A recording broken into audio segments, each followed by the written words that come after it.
Hi guys, Sean McLean here from Sean's Rabbitry and Aquaponic Produce, and we're here with another rabbit video.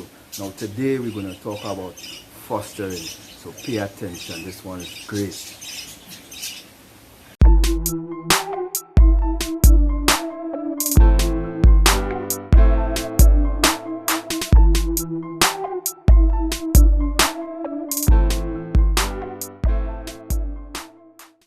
Okay guys, so today we're talking about fostering. Now, what is fostering, you might ask? Simply, fostering in rabbits is to remove kits from a litter and place them with another litter for a different doe to raise them as hers. Right now, fostering in most cases could mean the difference between life and death for most kits. So it's a handy tool that you might want to have in your arsenal. Now, a lot of people express concern as to whether or not a doe would raise a kit that's not hers. So much so that they're afraid to foster or even touch the kits for that matter. There are still people who believe that if you handle the newborn kits, the mother doe is going to abandon them or refuse to nurse them. We've never had that experience. As a matter of fact, from day one, we handle the kits because we always check the nest box so that we can count the kits so we know exactly how many she kindled, as well as you would want to remove any stillborn or afterbirths that would have been left behind by the doe. Sometimes I even help pull the fur apart, to better distribute it, to cover the kits better, to make sure that they remain warm. So, like I say, there are different schools that taught on it, but we've never had any negative experience with that. What I would suggest at the very least that you wash your hands before handling the kits, and then you shouldn't have a problem. So as far as the kits are concerned, there's a school of thought that says that you could use vanilla essence and rub it on the doe's nose to distract her while you foster the kits. Now the reason for that is that you're giving the kits a little time to acclimatize and to acquire the scent of the kits that are in the original box. But again, we have never done this, and we've had basically 100% success rate with fostering. Really, for us, the only instances where fostering didn't work is when we took too long in terms of fostering the kits. So they may have been too weak and they were unable to nurse and they died anyway. In order to foster the kits though, there's one very important thing. You should foster kits to mothers or to those that have kits around similar age. Now, it isn't a hard and fast rule, but it's something important to pay attention to. Now, we've had success fostering kits that were as much as 12 days apart, and the mothers accepted them and we had no issues. But in general, you should always practice breeding a group of does the same day. Once you do that, you give yourself the flexibility to be able to foster. Very important. So guys, after all that information we just gave, what is important? A lot of you might be asking, so why we need to foster kits? So we're going to go in depth in the reasons why, especially in our commercial rabbitry, having the flexibility to foster kits is a real ace in your deck of cards, believe me. Yeah, so first off, one of the main reasons why you would foster kits, obviously, there are instances where the doe isn't nursing. Most does will nurse right after kindling. Some may take a day or two longer. But if by the end of the second day you notice that the kids still haven't been nursed, then you should probably start thinking about fostering them off. And you'll know whether they've been nursed or not just by looking at them. If they've been nursed, they will look nice and plump, and if not, they will look very gaunt and skinny, right? And in some cases, depending on the color, if they've been nursed, you may even be able to see the milk through the skin on their bellies. Okay guys, so just to demonstrate what we just spoke about, this is a litter. They are 2 days old and it looks like they have been well nursed. Let me show you. And you notice how we're handling the kits. It's not really an issue. And once you see that they're nice and plump like this, their bellies look round, and if you look at the side here, you can actually see the milk in the stomach of this kit here. So you know that they've been recently nursed and they all look nice and healthy. Right? There's another one here. You look, you're seeing the milk through their stomachs. From on top, you see how they look nice and fat. So this is a mom that's doing a pretty good job of nursing. So there you have it. If they hadn't been nursed, obviously, you'd know they look really small and weak and thin. And that's when you seriously need to look at fostering them off. Of course, I did wash my hands before and after handling the kids. Now, I was there, I saw it.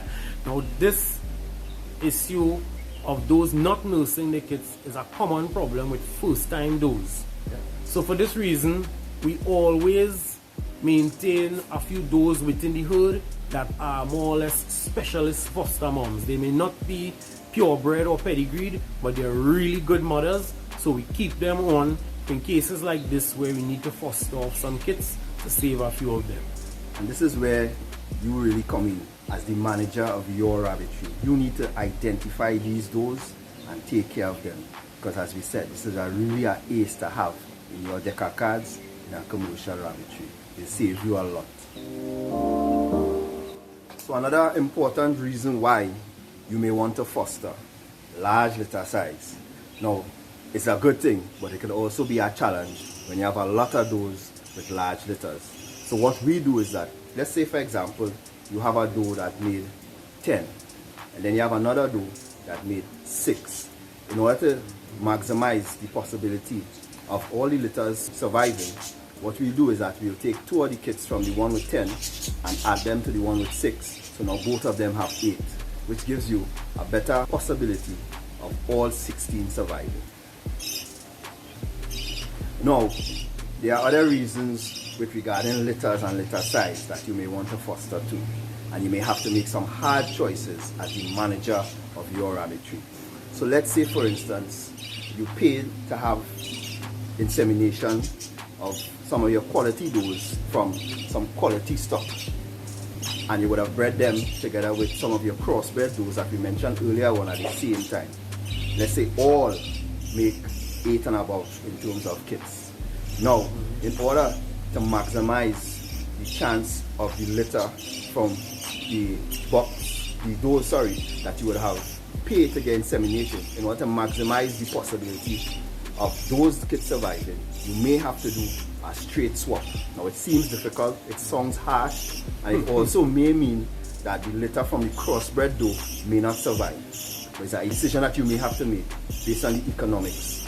Right? It just makes more sense that the does that you would have paid to get inseminated, that those kids survive rather than the crossbred does that you have and that you use on standby. And as a matter of fact, it would have meant that they have served their purpose well. Hard decision, but a practical one. Okay guys, now another reason for fostering, of course, is in cases where you would have bred a doe and within 2 or 3 days after kindling, the doe dies. So now you have a motherless litter, so you have no choice but to foster off these kids.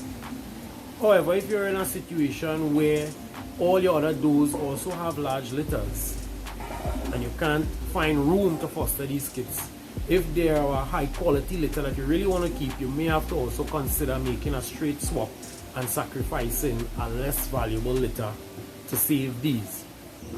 Other than that, you may have to consider bottle feeding, which to me personally is only practical on a really small scale, right?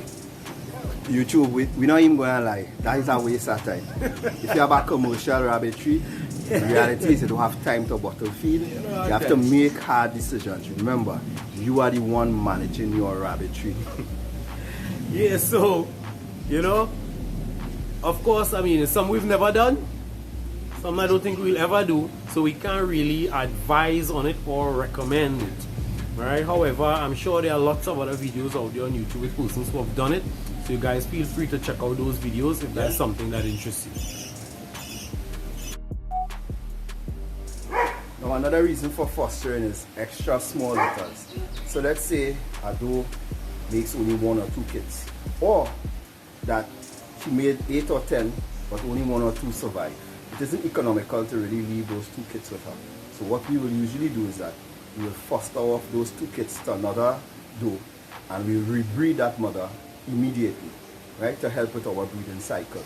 Now the only instance when we won't do that is if it's a new doe, as in a first time breeder. Because of it being a first time breeder, what we do is that we'll allow her to keep the 2 kits, to give her the practice in terms of her mothering instincts, and then we'll normally rebreed at the usual schedule. Now there's something that you could practice. Now, with all this moving around of litters, there's something that comes up again. That's record keeping. You see, because even though you would have fostered those kits and moved them to another litter, they're still members of their original litter. So you need to keep track of those movements. Now the topic of record keeping has come up yet again. So guys, remember, we have a video coming soon on that topic of record keeping, so you're going to want to look out for that. Now guys, with moving around rabbits, especially at that age, now if they are of different color, it is easy to tell them apart. But when they are the same color, it's very important that you identify them. What we do is that we use the tattoo ink that we tattoo the rabbits with, and we take a needle and we just put a small dot in their ear. Right? So this way we will be able to identify same color kits in a nesting box. Very important for your record. Okay guys, and the last point we're going to touch on, of course, are in the instances where people are pet or specialty breeders. Now, if you're a specialty breeder and you breed rabbits to the show circuit, a lot of times you're going to use fostering because everyone knows that smaller litters tend to grow faster and develop quicker because there's less competition for milk among the litter mates. So you might want to foster off some of those kits to another doe, leaving the doe with a smaller number of kits to foster, giving them a better chance to fully develop their genetic potential. So that's another time that you want to foster kits. Yeah, definitely. So guys, we just want to say thanks for being here today. We hope that this video was very educational and informative to you. Remember to subscribe, to like, and to share if you want more content, if you want us to keep putting out these videos. Please interact with us. Leave comments down below. You know we always respond to your comments, and again another video is coming. Respond to all these comments. I mean, we've channel have grown exponentially in terms of all over the world. A lot of people from Africa, Pakistan, and we want to shout out all you guys. So again, Sean McLean, Sean Austin, Sean Rabbitry and Aquaponic Produce saying see you in the next video.